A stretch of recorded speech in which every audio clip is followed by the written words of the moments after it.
All right, so let's go ahead and start with section 2.4. Here we're looking at something called quantified statements. So let me sort of give you an idea for what this is going to be about so that we have some context for this. Okay, so quantified statements, well, maybe thinking back to what we've done so far in logic, when we've been making statements, we've been talking about something specific, right? Like, this person or that object, okay? And sometimes what we want to do is talk about general rules. And if you remember the different types of reasoning we had, for deductive reasoning, we need to, apply general rules to things to get to a specific case. So we need to be able to make statements about a general rule or property. Okay? And so that's what we're going to be using quantified statements for. So with a quantified statement, we can talk about a general rule or existence of something that follows some rule. Okay, so we'll be able to talk about sort of different stuff. Okay, so let's take a look at what this looks like.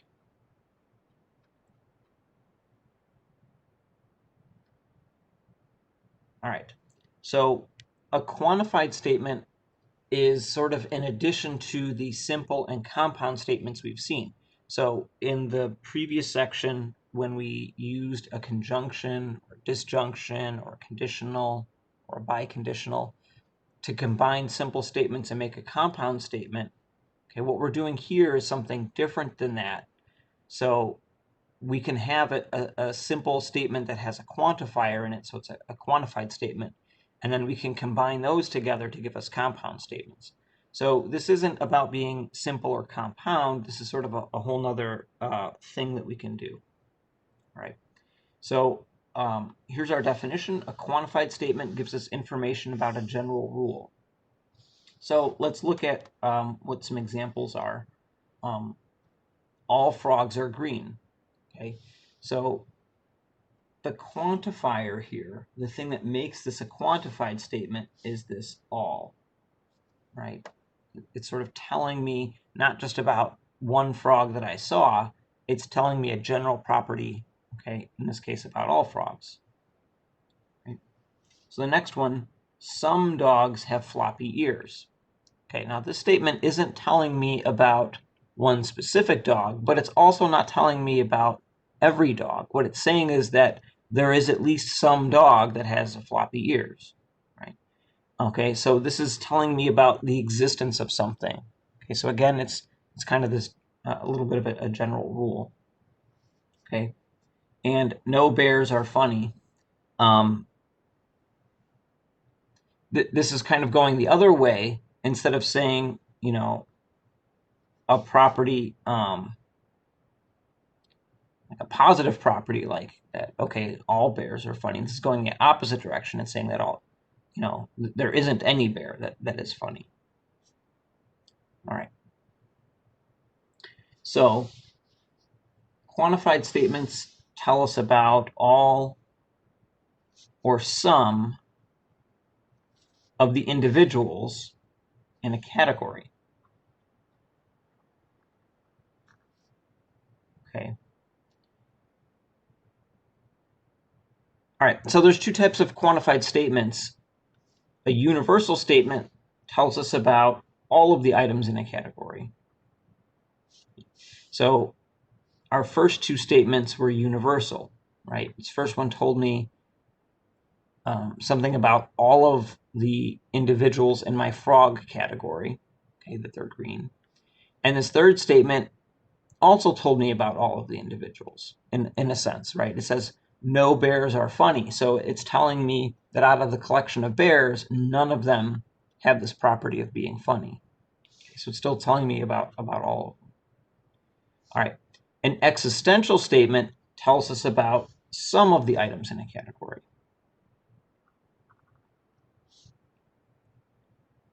Okay. So that would be like the second statement, some dogs have floppy ears. It's saying that there exists, right? There is some dog that has this property of having floppy ears. All right. So what we're going to do to help look at Quantified Statements. This is a very helpful tool in sort of understanding things because it gives us a visualization. This is something called an Euler diagram. Okay.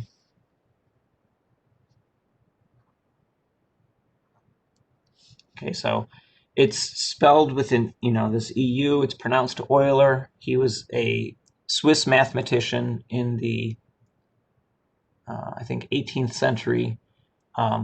This mathematician Euler is actually kind of interesting because he had some sort of eye disease and ended up gradually going blind as he, in his adulthood.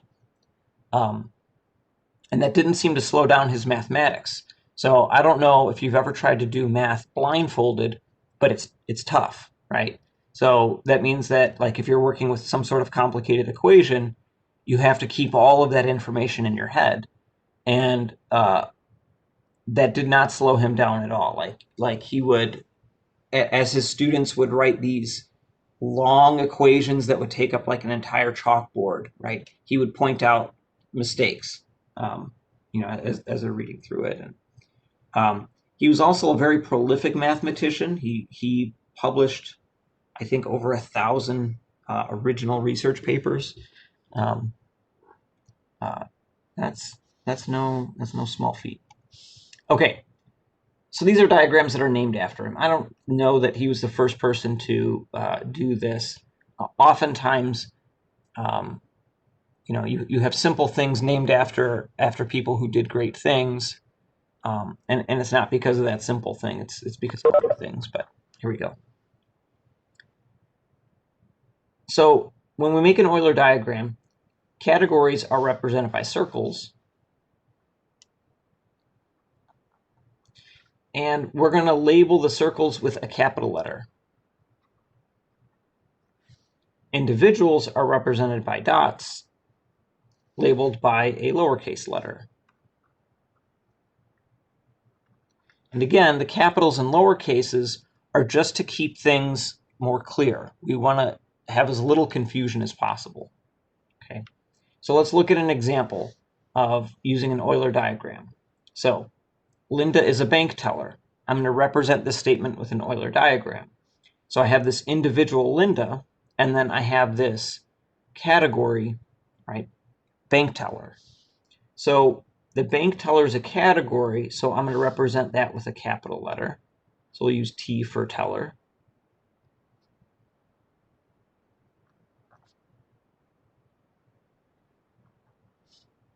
Okay, and I'll represent that with a circle. So that circle represents the collection of all of the bank tellers that exist. All right, and then we have, Linda. We could use L for Linda, but lowercase L's can be confusing. Maybe they look like a 1 or something. Okay, so I'll just pick X. Okay, that's our person, Linda. Okay, because she is a bank teller, she should be inside this category. So she's inside the circle. Okay. All right, if I was to include myself in this statement, I'm not a bank teller. So my dot would be outside of the circle. So, it's kind of a straightforward way, but it's gives you a visualization of statements. Okay. Now, when we say Linda's a bank teller, you don't really need a visualization to understand what that statement is, right? Just saying Linda's a bank teller is enough for you to understand everything that's going on pretty easily. But this is a very simple statement, and what we want to do is use these Euler diagrams when we start talking about all of this category and some members of this category, and we start having more than one category. Things can get complicated fast, and the visualization really helps with things, or at least it helps me a lot. Okay, let's get back to our statements. So we're going to talk about universal statements. A universal statement tells us, if you remember, a universal statement tells us about all of the objects in a category. Okay, so what we're going to do is we're going to look at an example, and then we're going to look at some diagrams. Okay, so here's a statement. All cats are quick. All right. So there are two different ways that this statement can be true. Okay, and I'm going to represent them with diagrams. Okay, so I'm going to look at here. I'm not really talking about an individual cat, right, or an individual, that's quick. Quick is a property, right? So that would be a category. And I'm talking about all cats, so I don't want to look at a bunch of individuals. I want to think of them as being a group or another category. So here I have two different categories. So we'll say that C is the category of cats, and we'll say that Q is the category of things that are quick.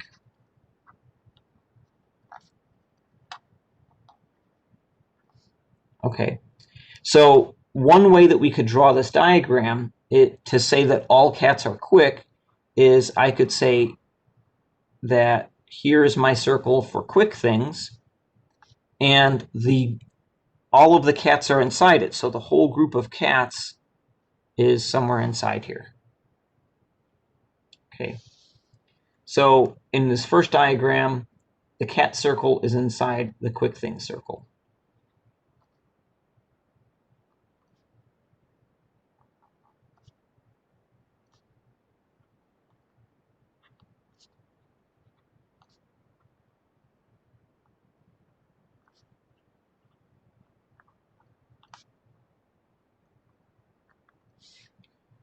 Another different diagram that I could draw, okay, would be to have my quick things circle. And it would have been helpful maybe if I labeled my cat circle as a different color. We'll just go back and reverse time here. We'll make my cat circle blue. Okay, for the first diagram, this didn't matter. But for the second diagram, maybe it'll help a little bit. Because what I'm going to do is I'm going to draw my cat circle over my quick things circle so that they're the same circle. I'm drawing by hand so they don't overlap perfectly, but that's also helpful because that way you can see that they're both there. Okay, so here, the cat circle and the quick things circle are the same circle.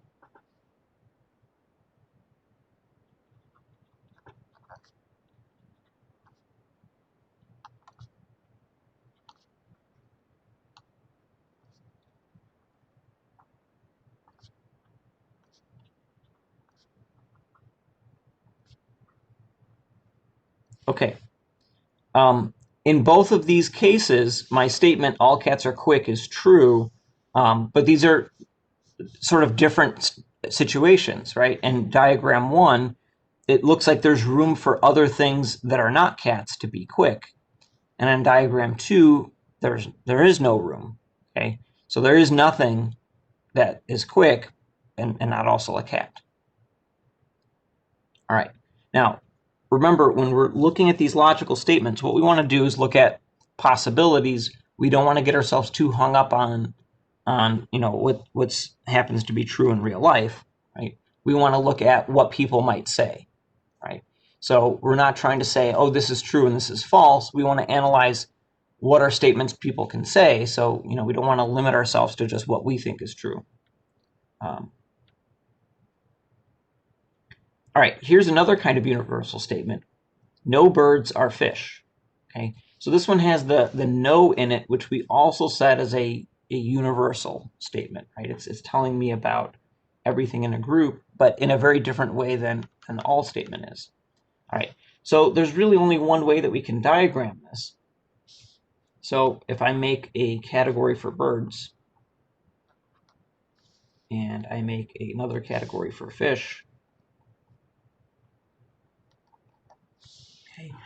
If we say that no birds are fish, I have my bird circle, and my fish circle has to be entirely outside of that. And I don't think that there's another way to draw this. Okay, so the circles don't touch or overlap at all.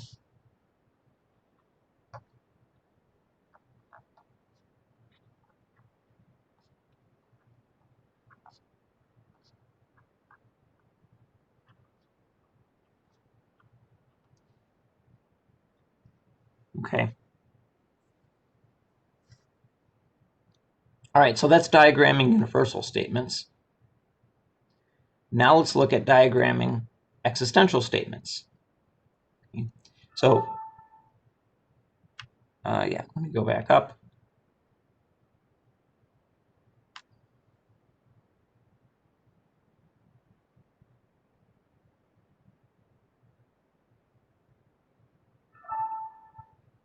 Okay.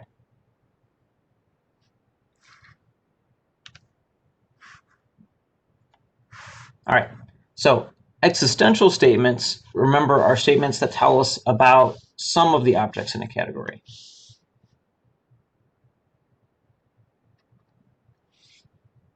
Okay. So let's look at some examples and some diagrams. All right. So here's a statement. Some people can sing. Okay.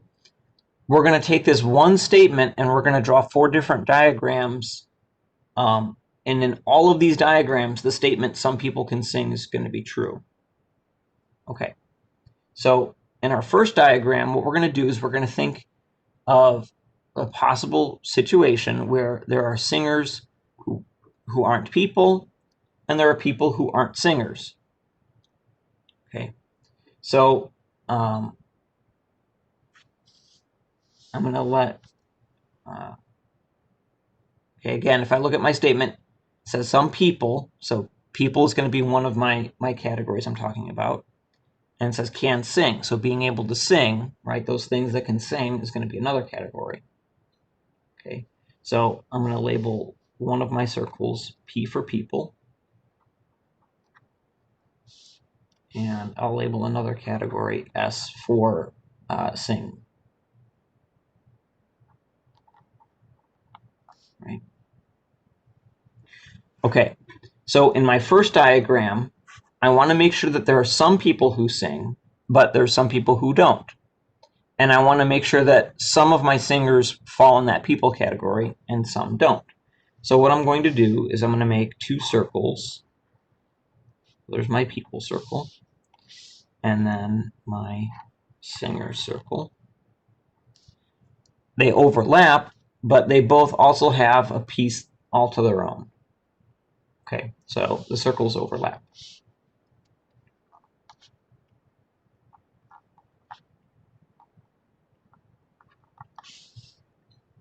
Okay. We have another possibility. Maybe there are singers who aren't people, but all people do indeed sing. Okay, so in that case, I would have my singers circle would be this big one, and all of the people are inside of it. Okay, and there's room for other things, that other singers that are not people, but there's no people that are not inside the singer circle. Okay, so here the people circle is inside the singer circle.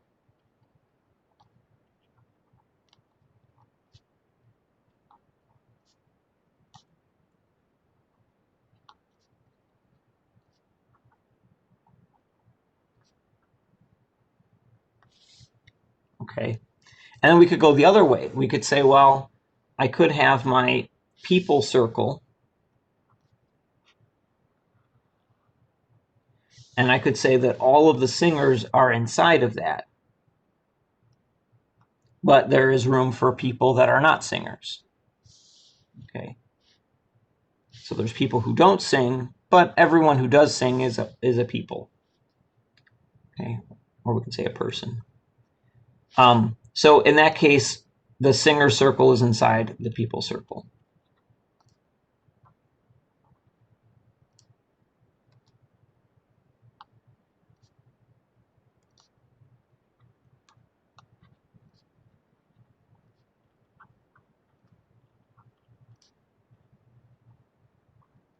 Okay. And then in the last diagram, we could say that these 2 groups are the same group, that everyone who's a singer is a person, and everyone who is a person is a singer. So that's a situation that we looked at earlier. right? The people circle and the singer circle are the same circle.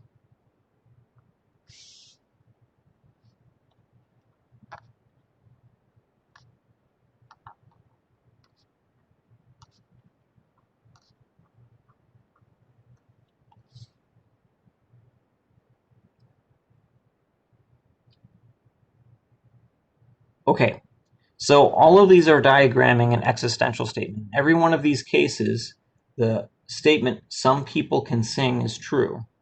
Okay? So even if every person is a singer, the statement "some people can sing" is still true. Okay? When we say "some people can sing," in English, sometimes you are intending the meaning that some people can and some people cannot. Okay? But that's a separate statement. And in logic, we want to be very clear about what is said, and we only want to look at what is said, not what might be implied. Okay? Because I didn't say that, right? So some people can sing does indeed happen when everyone is a singer. All right, here's another kind of existential statement. Some math teachers are not funny. Okay? And again, what we want to do is look at what happens when we have this not in here. Because with universal statements, right, that we treated that differently, right? So we're going to make our two categories, right? Math teachers, we'll use M for math teachers.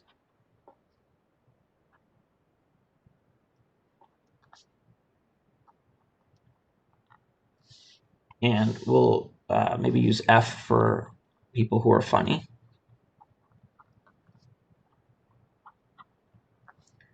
Okay. So if we say some math teachers are not funny, one possible diagram is I could have my math teachers, and I could have overlap with the funny people.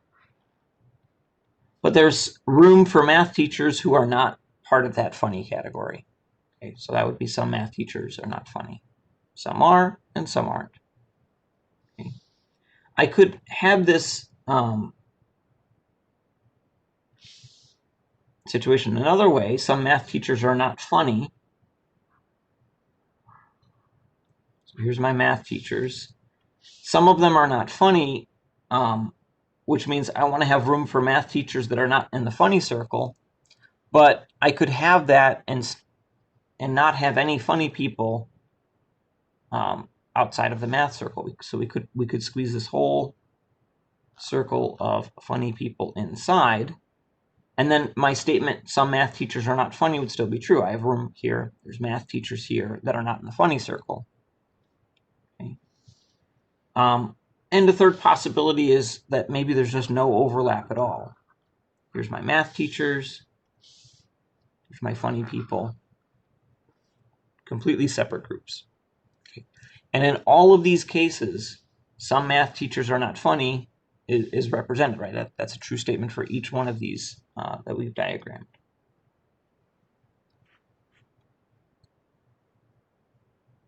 All right. So what we're going to do is use these diagrams to help us understand negations of a quantified statement. Okay. So remember when we talked earlier about a statement being a negation of another statement, we said that the two have to always have opposite truth values. Okay. That can be very, very complicated with a quantified statement, because when I make the quantified statement, some math teachers are not funny, there are three different possible situations that could exist, when I'm looking at these diagrams for this statement. So in all of these diagrams, some math teachers are not funny is true. And if I wanted to create a negation, that means that the statement I say for a negation, all of these diagrams would have to make that new statement false. Okay. So let's sort of go through and take a look at how we can look at our diagrams a little bit. Okay. All right. So what we have here is kind of the 5 different possible ways that we can have 2 circles interact with each other in a diagram. Okay, if I have 2 circles A and B, I can either have B completely inside A, or A completely inside B, or they're the same circle, or they're both overlap but have some outside of the other, or they have no overlap. Okay, and there's not really any other way that we can have two groups, right? 2 categories interact. Okay, so when we're looking at talking about a statement, okay, it's going to be some of these 5 diagrams, right? When we're looking at two categories. All right, so let's look at this statement. All trees are tall. So if we let A represent trees and B represent things that are tall, okay, what I want you to do is look at all trees are tall and figure out which of these 5 diagrams, it's not just one of them, right? It could be any number of them. Which one out of these 5 diagrams represents the statement, all trees are tall? Okay, so for which of these situations is our statement, all trees are tall, true? So go ahead and type it in the chat. You just put the numbers in. You could say 1, 2, 3, 4, and 5, or just,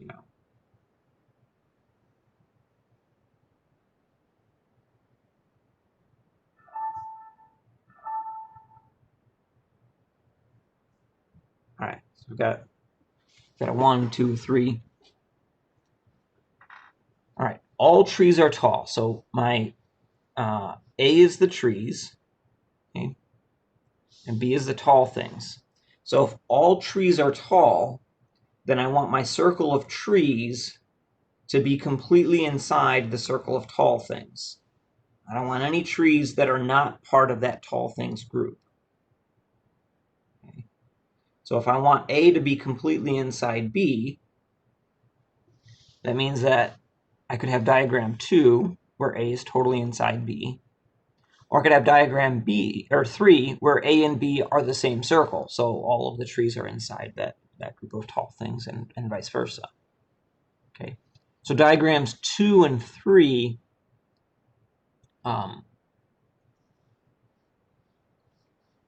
the statement would be true for diagrams 2 and 3. Okay, so if I look at diagrams 1, 4, and 5, let's see if that makes it false, right? If I say that all trees are tall and A is the trees, here I can see that there are going to be room for points, right? I should make these green because they're trees. Here I have room for trees that are not part of the tall circle. Okay, so that would be some trees that are not tall, and that wouldn't make that true. Okay, same thing over here. There's room for inside of A for stuff that's not in B, right? And same thing in diagram 5. Okay, so in diagrams 1, 4, and 5,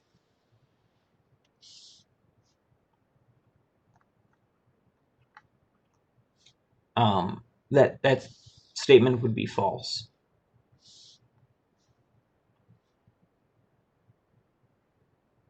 Okay, so if I look at diagrams 1, 4, and 5, what statement is true in these diagrams?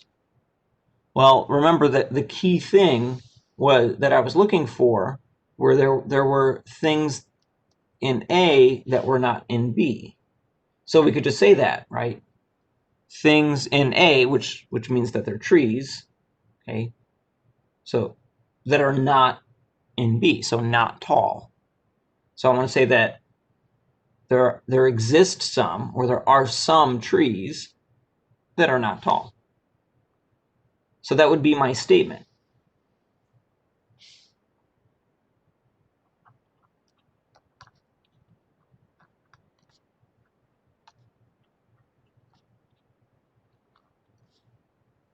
Okay. So if I look at my statement here, then the statement all trees are tall, then my statement down here, some trees are not tall, would be its negation, and vice versa, right? When one of these statements is true, the other one is false. When one of them is false, the other one is true.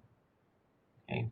If we only have 5 possible ways that 2 circles can interact, okay, if one statement is 2 of those circles, then the negation would be the other 3. Okay? So they're never both true at the same time. They're always opposite truth values.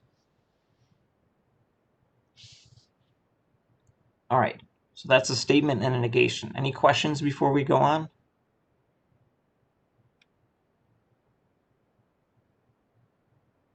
Okay, so let's look at another example. Here's our statement. Some dogs can talk.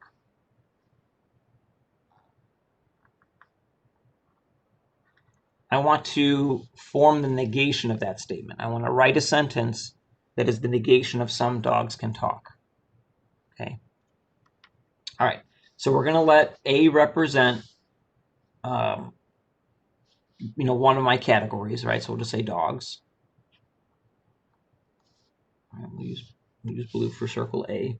And B will represent our other category, right? In this case, things that can talk.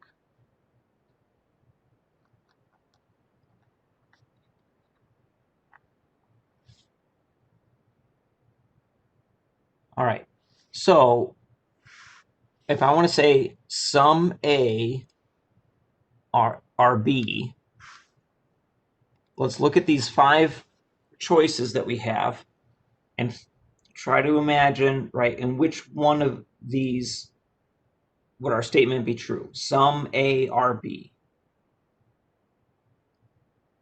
So again, let's type it in the chat and see which diagrams do we have.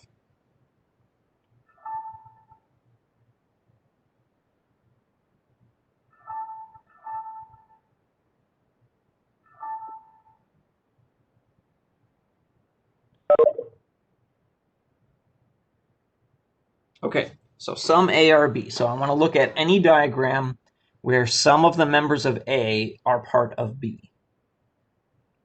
Okay, so in diagram 1, do I have any members of A inside of B? I do, right? Okay, so that's going to be some A are B. In diagram 2, do I have some members of A that are part of B?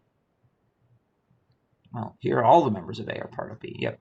But definitely some of them are, right? If I look at, these are dots inside A that are also inside of B. Here I have dots that are in A that are also inside B. Here I have dots in A that are also inside of B. Diagram 5 is the only one of these where I can't find any dots that are in A that are also inside of B. Okay, so diagram 5 does not make the statement some A are B true. Okay, so if I say some dogs can talk, dogs is the circle A, talking things is the circle B. Okay, the statement is going to be true in diagrams 1, 2, 3, and 4, and it would be false in diagram 5. Okay, so if my statement is true in any one of these 4 diagrams and false in diagram 5, what I want to do is make a statement that is only represented by diagram 5. Okay, so if I look at diagram 5, okay, remember A is dogs and B is things that can talk. Okay, how would I make a statement that is only represented by diagram 5 and not any of the other diagrams?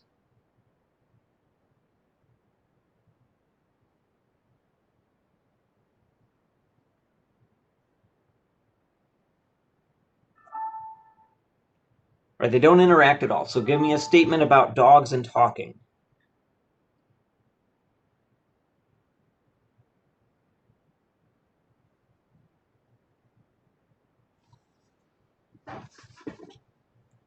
right? And sometimes it helps to look back at what we've done before.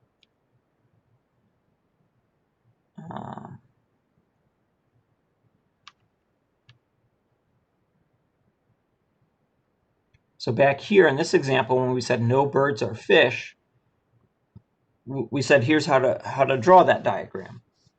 Here's birds, here's fish, and they don't overlap at all. Okay. And the way that, our sentence was constructed, it said, well, no members of my birds category are members of my fish category. So I kind of want the same situation where I want to only look at this possibility where my two circles don't touch, don't overlap at all. Okay. So how can we say that with my talking dogs?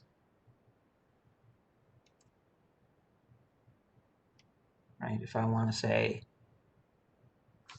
A is dogs and B is talk, right? Then it would be no dogs can talk, right? Just like the other example.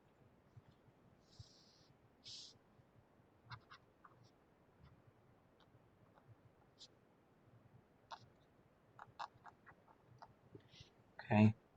So I had the statement, some dogs can talk, and we had these first four diagrams that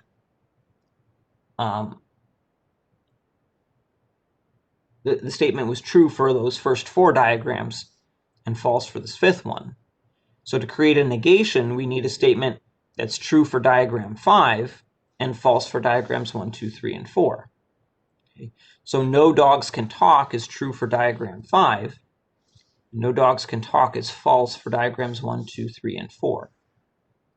Okay. So that's how I can be sure that the statement no dogs can talk is the negation of the statement some dogs can talk. Okay. So these two are negations of each other.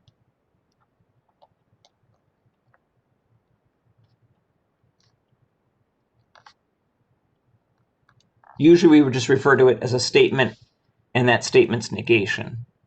Okay. But if no dogs can talk was our statement, then some dogs can talk would be its negation.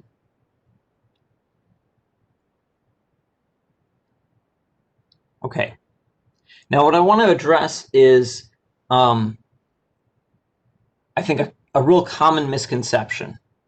If I started the class by saying, here's a statement, some dogs can talk, form the negation, I think that maybe the most common response I would get back is, some dogs can't talk. Okay. And the problem with that statement is, if I look at something like diagram 4, here I have some members of dogs that can talk, and I have some members of dogs that can't talk. So some dogs can talk would be true in this case. Some dogs can't talk would also be true in this case. Okay. So I'd have a possibility where both of my statements are true, and that's just no good, right? Those can't be negations because they can both be true at the same time. Okay.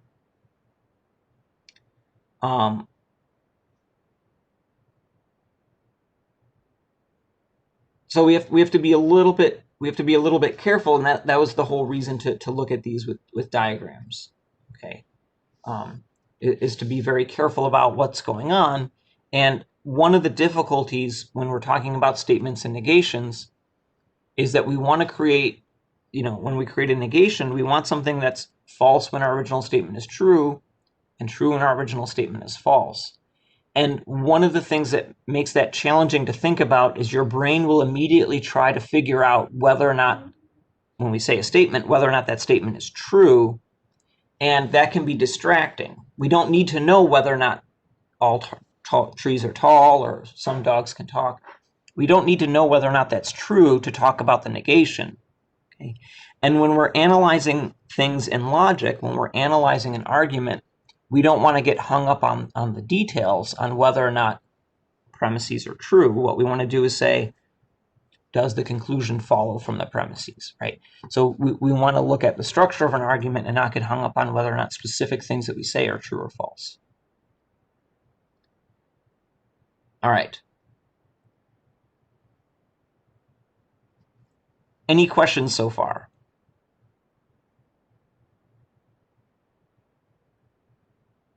Okay, negating a quantified statement, I think, is really tough. I think it's one of the most challenging things that we're going to do in logic. So that's as far as we're going to go in this section because we don't want to try to do too much. Okay, so I'll see if I can post up some homework for this. I think the homework is probably not going to get posted until at least tomorrow because I still have to post up homework 2.3. 2.2 is posted. 2.3, though, should get posted hopefully later today. So that's as far as we're going to go in this section. And then tomorrow we'll look at section 2.5. Okay. And as we go through the homework, I think you're going to get confused again. And I'm not saying that as a judgment on you. I'm just saying that this is a challenging topic to look at. Okay. So we're going to spend a day this week where we go back through and just look at homework examples to try and sort through some of the questions that arise as you start working on this. Okay, so I want you to have tried it on your own before we do that, but maybe on like Thursday or something we'll reserve a day, or maybe next week we'll reserve a day for just going through homework questions and sorting out the difficulties that come up when you try to do this on your own. Okay, because it's complicated. But that's as far as I want to go today.